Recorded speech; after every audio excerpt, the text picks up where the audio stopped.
Times good and bad, நல்ல காலம் நடக்கிறது, கெட்ட காலம் நடக்கிறது. இதையெல்லாம் யாருடைய காலத்திலே இருக்கிறது? பிரசங்கி 3ஆம் அதிகாரத்தை எடுத்து பார்த்தீங்கன்னா காலத்தை பற்றி தெளிவாக இருக்கும். ஒவ்வொன்றுக்கும் ஒவ்வொரு காலம் உண்டு அப்படின்னு இருக்கும்.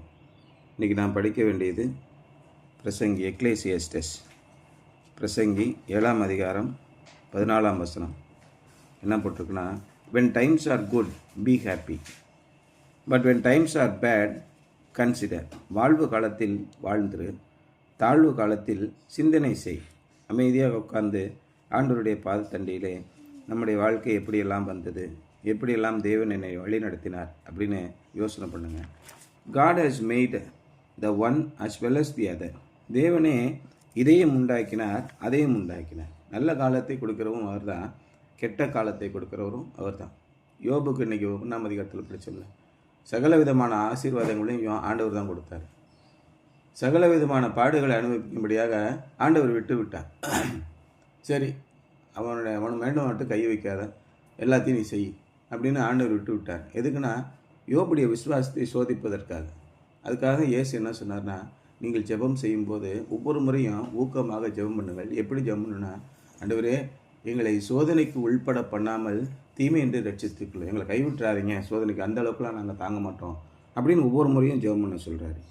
Therefore a man cannot discover anything about his future. இப்படி நல்லவையும் கெட்டையும் மாறி மாறி நடப்பதனாலே மனுஷன் தன்னுடைய எதிர்காலத்தை அறிய முடியாது அப்படின்னு சொல்லி 7ஆம் அதிகாரம் 14ஆம் வசனத்தில் அவர் சொல்கிறார். வாழ்வு காலத்தில் நன்மையை அனுபவித்திரு, தாழ்வு காலத்தில் சிந்தனை செய். மனுஷன் தனக்கு பின் வருவது ஒன்றையும் கண்டுபிடிக்காதபடிக்கு தேவன் இவ்விரண்டையும் ஒன்றுக்கொன்று எதிரிடையாக வைத்தார் அப்படின்னு சொல்லியிருக்கு. God balances our lives by giving us enough blessings to keep us happy and enough burdens to keep us humble.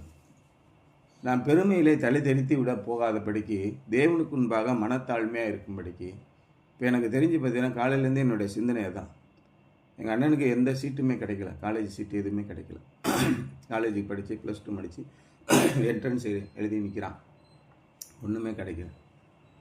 அப்போ பகல்லையும் மதியானமும் நைட்டு எந்நேரமும் எங்கள் அம்மா சொல்லுவாங்க, பாட்டு பாடியே ஆண்டவர்கிட்ட ஆசீர்வாதத்தை வாங்கிட்டல அப்படின்னு. என் மீட்பர் உயிரோடு இருக்கையிலே என என்ன குறை உண்டு நீ சொல் மனமே, அப்படி ஒரு பாட்டு திரும்ப திரும்ப அதையே பாடிக்கிட்டே இருப்பாங்க. எப்போ மனசெல்லாம் ஒரே சஞ்சலம் இருந்தாலும் ஆண்டவர் மேல் ஒரு பக்தி.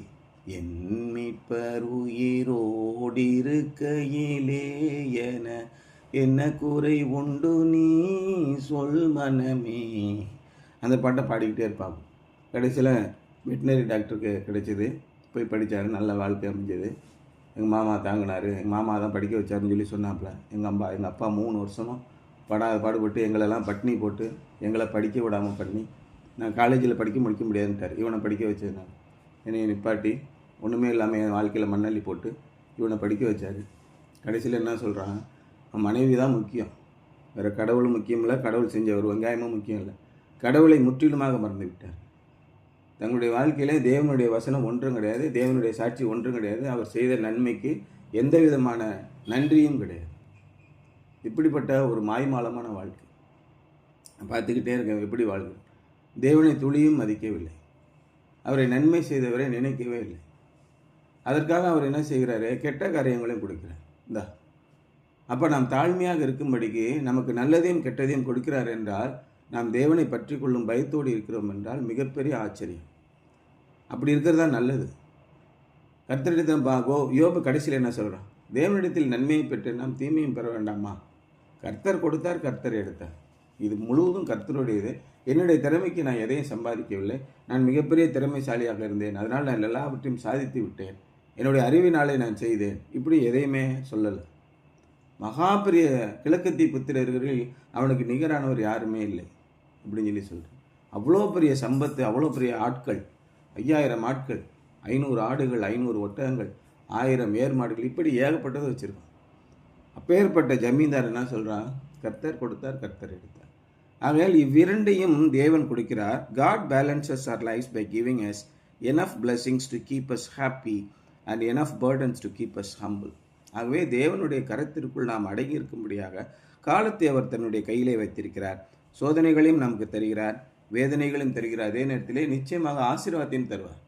அப்பொழுதுதான் தேவனுக்குள்ளாக நம்முடைய விசுவாசம் பலப்படும். கர்த்தர் எவனிடத்தில் பிரியமாக இருக்கிறாரோ அவனை சிட்சிக்கிறார் அப்படின்னு சொல்லி போட்டிருக்கு. யாரிடத்துல ரொம்ப பாசமாக இருக்கிறாரோ சின்னதாக ஒரு அடி அந்த பக்கம் போக இப்படி வா அப்படின்னு சிட்சிக்கிறார். சின்னதாக சிறு சிறு தண்டனைகளை கொடுக்கிறார். அவற்றிலிருந்து மீண்டும் அவர்தான் மீட்டெடுப்பார். அப்போ அவர் நம் மீது பிரியமாக இருக்கிறார் என்பதை நாம் உணர்ந்து கொள்ளலாம். If all we had were blessings in our life, in our hands, we would fall right over. So the Lord balances the blessings in our hands with burdens in our backs. எல்லாமே ஆசீர்வாதமாக கிடைச்சிச்சுன்னா நம்ம என்ன செய்வோம்? 3 வேளைக்கு சோறு கிடைச்சிருது, கேட்டதெல்லாம் கிடைக்கிது. நம்ம என்ன பண்ணுவோம்? கர்த்தர் யார்? கர்த்தராவது வெங்காயமாவது போய் ஆகிட்டு அப்படின்னு தேவனை மதிக்காமல் அவதூறாக பேசி அவருடைய வழியிலிருந்து பின்வாங்கி நித்திய அழிவுக்கு நாம் போயிடும். அவர்களுக்கென்று நித்திய அழிவு நியமிக்கப்பட்டிருக்கிறது அப்படின்னு சொல்கிறார். இப்படி நம்ம வாழ்க்கை நாம் நாசமாக போயிடும். நாம் கர்த்தரிடத்தில் ஆசீர்வாதத்தை பெறுகையில் நாம் மனத்தாழ்மையோடு பயந்து ஒவ்வொரு முறையும் ஆண்டவருடைய சமூகத்தில் போய் அழுது, ஆண்டவரே நீர் எங்களுக்கு கொடுத்த இந்த நன்றிகளை நாங்கள் மறக்காமல் இருக்க உதவி செய்யுங்க என்னும் ஆண்டவரை பற்றி கொண்டே இருந்தோமானால் நிச்சயமாக நமக்கு சோதனை காலங்களிலே ஆண்டவர் கைவிட மாட்டார். ஆனால் நம்ம எப்படி நம்முடைய இருதயத்திலே பெருமையும் இருமாப்பும் அகந்தையும் வருகிறதோ அந்த நேரத்தில் என்னாகும்? ஆண்டவர் நம்மளை ஒப்புவித்து விடுகிறார். போ, உன்னுடைய வழிகளிலே போ. ஆண்டவர் ஒரு நாள் உங்களை பிடிச்சி இழுக்க மாட்டார். நீ என் வழிக்கு தான் வா, நான் சொல்கிறதா நீ கேட்கணும், அதெல்லாம் மீறி செய்ய முடியாது அப்படின்னு சொல்ல மாட்டார். நன்மையும் தீமையும் உனக்கு முன்பாக வைத்திருக்கிறேன், நீ எதை வேணால் செலக்ட் பண்ணிக்க. பெருமையாக பிடிச்சி அலைஞ்சிக்கோ, ஆண்டுக்கு முன்பாக தாழ்மையாக இருக்கியா இருந்துக்க. நீயே உன் வாயின் உன் கையின் பலனால் உன் வயிறு நிரம்பும் அப்படின்னு சொல்லி உன் வாயின் பலனால் உன்னுடைய வயிறு நிரம்பும். அந்நியன் அதற்கு உடந்தையாக இப்படி சொல்கிறார். That helps to keep us steady, and as we yield to him, he can even turn the burdens into blessings. அப்போ இப்படி பாடுகளும் சோதனைகளும் ஆசீர்வாதங்களும் வெற்றிகளும் வரும்போது நாம் ஸ்டெடியாக போய்கொண்டே இருக்கிறோம். அதான் ஒருத்தர் கேட்டார், காரில் பிரேக் எதுக்கு இருக்குது? காரில் எதுக்கு பிரேக் வச்சுருக்காங்க? வண்டியை நிப்பாட்டிருக்கு. நீங்கள் சொல்லு, எதுக்கு பிரேக் இருக்குது? அப்போ ஒருத்தன் சொன்னானா, காரை வேகமாக ஓட்டுறதுக்கு. பிரேக் இருக்குதுன்னு தெரிஞ்சால் தானே நம்ம காரை வேகமாக ஓட்டுவோம். பிரேக்கே இல்லைன்னா எவனாவது வேகமாக ஓட்டுவானா? அப்போ 150 கிலோமீட்டரில் போனாலும் அவனுடைய நம்பிக்கை எங்கேயே இருக்கிறது? நான் அடித்தா பிரேக் நிற்கும் அப்படின்னு. பிரேக்கே பிடிக்காத வண்டி எவனாவது ஆக்சிலேட்டர் கொடுத்து ஓட்டுவானா? அதுக்கு தான் ஒருத்தர் சொன்னார், வண்டியை வேகமாக ஓட்டுவதற்கு தான் பிரேக் இருக்கிறது. நம்முடைய வாழ்க்கையிலே தடை கற்கள் எதற்கு இருக்கின்றன? நாம் தேவனுடைய பாதையிலே ஸ்டெடியாக செல்வதற்கு. That helps to keep us steady, and as we yield to him, he can even turn the burdens into blessings. நமக்கு வரும் பாடுகளையும் அவர் ஆசீர்வாதங்களாக மாற்ற வல்லமையுள்ளவராக இருக்கிறார். நாம் திரும்பி பார்த்தோம்னால் எத்தனை பாடுகளை சந்தித்திருக்கிறோம், எத்தனை பாடுகளிலிருந்து தேவன் மனமகிழ்ச்சியான வெற்றியை கொடுத்திருக்கிறார் என்பது நமக்கு தெரியும். Why does God constitute our lives in this way? ஏன் தேவன் நம்முடைய வாழ்க்கைகளை இந்த மாதிரியான ஒரு விதத்திலே அமைத்து கொடுக்கிறார்? The answer is simple: to keep us from thinking that we know it all and that we can manage our lives by ourselves. காலம் என்றால் என்னவென்று எனக்கு தெரியும், எல்லாத்தையும் நான் பார்த்துக்கொள்வேன் என்று நமக்கு அகந்தை வரும். மனுஷன் தனக்கு வரும் காரியத்தை அறியாதபடிக்கு, அதான் போட்டிருக்கல, மனுஷன் தனக்கு பின் வருவதொன்றையும் கண்டுபிடிக்காதபடிக்கு, எதிர்காலம்னா என்னன்னு உனக்கு தெரியாதபடிக்கு தேவன் இவற்றை எல்லாம் என்ன பண்ணுறார்? ஒன்றுக்கு ஒன்று எதிரடியாக வைத்தார். ஜாதகம் பார்த்தபடியெல்லாம் நடந்துடுச்சா? ஜாதகம் பார்த்த சில பேருக்கு நடக்குது, ஜாதகம் பார்த்த சில பேருக்கு நடக்காது. அப்போ ஜாதகமெல்லாம் 100% உண்மை நம்ப முடியுமா? நம்ப முடியாது. ஜாதகம் பார்க்காம செஞ்சிட முடியுமா? அப்படின்னு குழப்பம். மனுஷன் தனக்கு பின் வருவதை அறியாதபடிக்கு இவை இரண்டையும் ஒன்றுக்கொன்று எதிராக வைத்தார். நீங்கள் உங்களுடைய வாழ்க்கையில் ஒரு தீர்மானத்தையும் எடுக்க முடியாது. நீங்கள் கர்த்தருக்கு பயந்தவர்களாக இருந்தால் எல்லாம் நன்மைக்கே நடக்கிறது. இப்படி சொல்லுகிறார். சுமைகள் வந்தால், பாடுகள் வந்தாலும், துக்கங்கள் வந்தாலும், துன்பங்கள் வந்தாலும் தேவன் அவற்றை எல்லாம் என்ன செய்கிறார்? மாற்றி விடுகிறார். We have an explanation for things. Just about the time we think we have an explanation for things, God changes the situation and we have to throw out our formula. நமக்கு எல்லாம் தெரிந்து விடுகிறது. நம்ம என்ன நினைக்கிறோம்? போய் பிடெக்கில் போய் சேர்ந்துட்டோம்னா பிரமாதமான எதிர்காலம் கிடைக்கும், நல்ல பிரமாதமான கம்பெனியில் வேலை கிடைக்கும், காசு நல்லா சம்பாதிக்கலாம், எல்லாம் கரெக்டாக போய்கிட்டு இருக்கோம். நடுவில் போகும்போது காலை ஒடிச்சு போட்டு ஒரு வருஷம் படுக்க போட்டானே என்ன ஆகும்? எல்லாம் முடிஞ்சு போச்சு, சோழி முடிஞ்சிச்சு. எங்கேருந்து வந்தான்னு தெரில. இன்றைக்கி காலையில் பார்த்தியா ஒரு கார் அப்பளம் மாதிரி சுருங்கி கிடக்கு. என்னென்ன கனவுகளோடு என்னென்ன எதிர்பார்ப்புகளோடு அவர்கள் போயிருப்பார்கள் பைபாஸ் ரோட்டில். யோசனை பண்ணி பாருங்கள். ஒவ்வொருவருக்கும் ஒவ்வொரு எதிர்காலத்தை பற்றி சிந்தனை இருந்திருக்கும்ல. ஒரு கணப்பொழுதில் மைக்ரோ செகண்டில் எல்லாமே என்னானே தெரியல, எல்லாமே தவிடுபடி ஆயிடுச்சு. காரே இல்லை. உள்ளே இருந்தவங்க என்னாச்சு யோசனை பண்ணி பாருங்கள். அப்போ நம்முடைய எதிர்காலத்தை எப்படி நீங்கள் தீர்மானிப்பீர்கள்? இந்த படிப்பு படித்தா நான் இவ்வளோ வேலைக்கு போய் இத்தனை கோடி சம்பாதிப்பேன்னு என்ன முடிவு இருக்குது? ஒன்றுமே படிக்காதவன் கோடிக்கணக்காக சம்பாதிச்சிக்கிட்டு இருக்கான். இதில் என்ன இருக்குது? யோசனை பண்ணி பாருங்கள். எல்லாமே தேவனுடைய கருத்தில் இருக்கிறது. உங்களுக்கு நன்மையை சுகத்தையும் கொடுக்குறாருன்னா தேவனுடைய கருத்தில். இந்த பக்கம் தள்ளி உட்காந்துக்கப்பா. ஒருவனுக்கு ஆஸ்தியையும் செல்வத்தையும் சம்பத்தையும் தேவன் கொடுக்கிறார் என்றால் அவற்றிலே மனமகிழ்ச்சியாக இருக்கும்படி தயவு செய்வது அவருடைய கிருபை. அதெல்லாம் எதுவுமே இல்லை. எல்லாம் சொத்து ஆஸ்தி எல்லாமே இருக்காங்க, எல்லாம் எப்படா இவன் மண்டையை போடான்னு கத்தியை வச்சு நின்னா எப்படி இருக்கும்? நிறைய பேருடைய பெரிய வயசானவங்க சொத்து அதிகமானவங்களுடைய வாழ்க்கையின் இறுதி நாட்களிலே அப்படி தான் நடக்கிறது. அவர்களும் என்ன பண்ணுறாங்க, யாராவது கிட்ட வந்தால் என் சொத்தை பிடுங்க வரான் அப்படின்னு நினச்சிட்டு இருக்காங்க. எங்கள் அம்மாவுடைய இறுதி நாட்கள் வரை எங்கள் அம்மாவுக்கு என்ன மைண்டு பூரா அந்த வீட்டு பத்திரம், வீட்டை எவனாவது என்கிட்ட பிடுங்கிடுவாங்க, வீட்டு நிலத்தை எவனாவது பிடுங்கிடுவாங்க இப்படின்னு எந்த நன்மையும் செய்யாமல் வீட்டை விட்டே வெளியில் போகாமல் அந்த பத்திரத்தையே கட்டி பிடிச்சிக்கிட்டு வீட்டுக்குள்ளேயே ஒரு மனநோயாளி மாதிரி இருந்தேன். கடைசியில் என்னாச்சு? எவனை நம்பக்கூடாதோ அவனை நம்பினாங்க, சோழி முடிஞ்சிச்சு. அந்த வீடு போயிடுச்சே. இவங்க உயிரோடு இருக்கும்போதே வீட்டை எழுதிட்டாங்களே. இப்போ என்ன இருக்குது? என்ன வாழ்க்கையில் வெற்றி இருக்குது உங்களுக்கு? ஒன்றுமே இல்லையே. நீ நம்பி இருந்தவனுடைய சொத்து ஒன்றுமே இல்லாமல் போயிட்ட. இப்போ அதே மாதிரி இன்னும் எங்கள் அம்மாவோட பிறந்தவங்க எல்லாம் இருக்காங்கன்னு நிறைய பேர் இருக்காங்க. அவருடைய முழு எண்ணமும் முழு சிந்தனையும் சொத்து. இந்த சொத்தை யாராவது ஆட்டையப்பட்டால் என்ன பண்ணுறோம்? ஒன்றுமே கிடையாது, ஒன்றும் பண்ண முடியாது. உன்னால் ஒரு ஆணி கூட பிடுங்க முடியாது.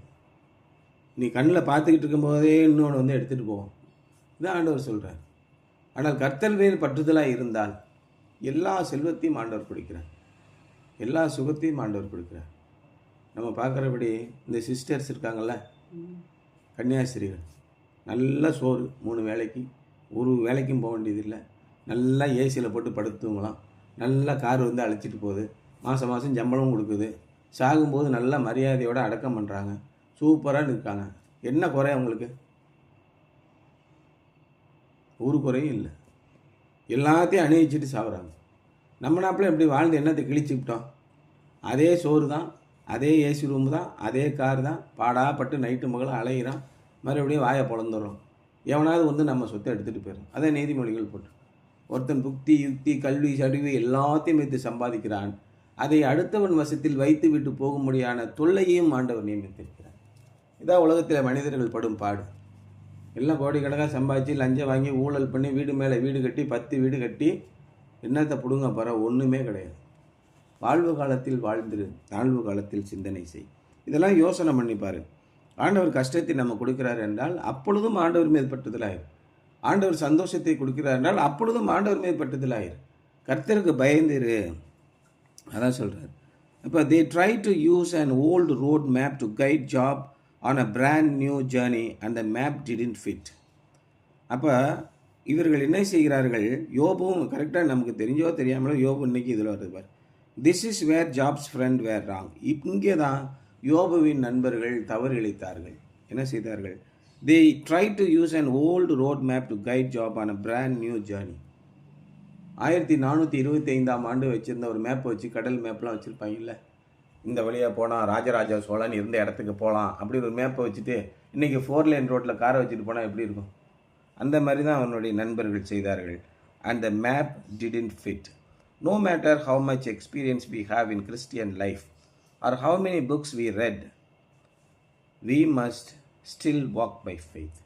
நாம் எத்தனை ஆண்டுகள் கிறிஸ்துவ அனுபவத்திலே வாழ்ந்திருந்தாலும் பரவாயில்லை, நாம் எவ்வளவு அதிகமான புஸ்தகங்களை படித்திருந்தாலும் பரவாயில்லை, நமக்கு எவ்வளவு அறிவு ஆண்டவரை பற்றி இருந்தாலும் பரவாயில்லை, நாம் இப்பொழுதும் என்ன செய்யணும்? நாம் விசுவாசத்தின்படி தான் நடந்தாக. ஒரு 15 வசனத்தை படிச்சுட்டான்னா இதை பார்த்தியா எப்படி பைபிளில் போட்டிருக்கு. இந்த நாய்ங்க என்ன பண்ணுறாங்க பார்த்தியா? உடனே பக்கமாக ஃபேஸ்புக்கில் எழுதுறான், இந்த நாய் இப்படி கிடையாது, அவன் இப்படி கிடையாது, இப்படி கிடையாது, அவன் உருப்பட மாட்டான், இவன் சாவ போகிறான், இவெல்லாம் உருப்படக்கூடாது, இவன் நிச்சயம் ஜீவனுக்கு அழிவுக்குத்தான் போவார்கள், ஆண்டவர் இவர்களை கொலை செய்ய போகிறார், இப்படிலாம் எழுதிட்டு வரோம். 15 வசனத்தை படித்ததுக்கு இந்த பாடு. நீ என்ன வசனத்தை படித்தாலும் விசுவாசத்தின்படி நடந்தால் யோபு என்ன செய்கிறான்? மிகுந்த ஆஸ்தி உள்ளவன். ஒருவேளை என்னுடைய பிள்ளைகள் ஏதாவது சந்தோஷத்தில் ஆண்டவருடைய பேரை தூஷித்திருப்பார்களோ, ஒருவேளை என்னுடைய பிள்ளைகள் தவறளித்திருப்பார்களோ, ஐயோ ஆண்டவரே அந்த மாதிரி என்னை மன்னிச்சுக்கோங்க, உடனே சர்வாங்க தகன பலிகளை செலுத்தி அவன் ஆண்டவருடைய சமூகத்திலே பணிந்து முழங்கால் படிட்டு நெற்றி தரையில் விழும்படியாக கெஞ்சுக்கிறான். அப்படி என் பிள்ளைங்க ஏதாவது தவறு செஞ்சால் மன்னிச்சுக்கோங்க, தயவுசெய்து கோப்படாதீங்க, இப்படி கேட்டுக்கொண்டே இருக்கிறான். அவன் எவ்வளோ பெரிய ஆசீர்வாதத்தை பெற்றவனாக இருந்தாலும் ஆண்டவர் விட்டு வழி விலகவில்லை. எவ்வளோ மோசங்கள் வந்தாலும் ஆண்டவர் விட்டு வழி விலகவில்லை. அவன் விசுவாசத்திலே நடந்தான். இதுதான் தேவனுக்கு பிடித்தது. ஆண்டவர் சர்டிஃபிகேட் கொடுக்குறார். இந்த பூமியிலே யோபுவை போல சன்மார்க்கனும் உத்தமமான ஒருவனை நீ காண முடியாது. ஆண்டவர் சர்டிஃபிகேட் ஆண்டவர்கிட்ட வருது, சக மனிதர்களிடத்தில் இருந்தில்லை. இதைத்தான் ரொம்ப முக்கியமாக நம்ம கவனிக்கணும். நம்முடைய வாழ்க்கையை எப்படி நடத்தி கொண்டிருக்கிறோம் யோசனை பண்ணி பாருங்கள். Something to Pander today. During times of adversity, how do you try to see what God may be trying to teach you? மிகப்பெரிய கொடூரமான காலத்தின் மூலம் அந்த காலத்திலே நீங்கள் தேவன் என்னதான் என்னிடத்திலே கற்பிக்க விரும்புகிறார், எனக்கு என்ன சொல்லிக் கொடுக்க விரும்புகிறார் இந்த பாடுகளின் வழியாக என்பதை நீங்கள் எவ்விதத்திலே கண்டுகொள்ள முயற்சிப்பீர்கள். உறுதியாக பற்றி கொள்ளுங்கள். விசுவாசத்தினாலே வெற்றி காண முடியும். உடையார் அங்கேருந்து, ஆண்டவரே என் பிள்ளை எனக்கு கொஞ்சம் ஹெல்ப் பண்ணுங்க, என் பிள்ளை சுகவீனமாக இருக்கான், காப்பாற்றுங்க காப்பாற்றுங்க. இல்லை கண்ட நாய்க்கெல்லாம் ஆசீர்வாதத்தை கொடுக்க முடியாது, பாப்பா வெளியே, அது பரவாயில்ல, நான் நாய் தான், அங்கே கொஞ்சம் போல் அங்கே கீழே விழுவும்ல, அந்த மேசையிலேருந்து கொஞ்சம் போல் பிள்ளைகள் சாப்பிட்டு வாயிலேருந்து கீழே எச்ச விழுவும்ல, அந்த ஆசீர்வாதத்தை கொஞ்சம் போல் எனக்கு கொடுங்க அப்படின்னு கெஞ்சிரா. ஆண்டவர் எதுக்காக சொன்னார்? இந்த கூட நிற்கிற கிறிஸ்தவன்லாம் நிற்கிறான் பார்த்தியா, இந்த பரிசேயர்கள், இந்த சதுசேயர்கள், சபையின் மூப்பர்கள், அப்புறம் என்ன பிரதான ஆசாரியர்கள் எல்லாம் நிற்கிறான், அவன் எப்போ தப்பு பண்ணுவான். இவர்களுக்கெல்லாம் பாடம் கற்பிக்கும்படியாக அந்த பெண்ணிடம் அப்படி அதிகாரத்தோடு நடந்து கொண்டார். வெறுப்புணர்வு இருப்பதை போல் காண்பித்தார். அவருடைய விசுவாசத்தை வெளியே தெரிவிக்கும்படியாக, உங்களுடைய விசுவாசத்தை சோதிக்கும்படியாக சில காலங்களிலே ஆண்டவர் உங்களை சோதிக்கிறார்.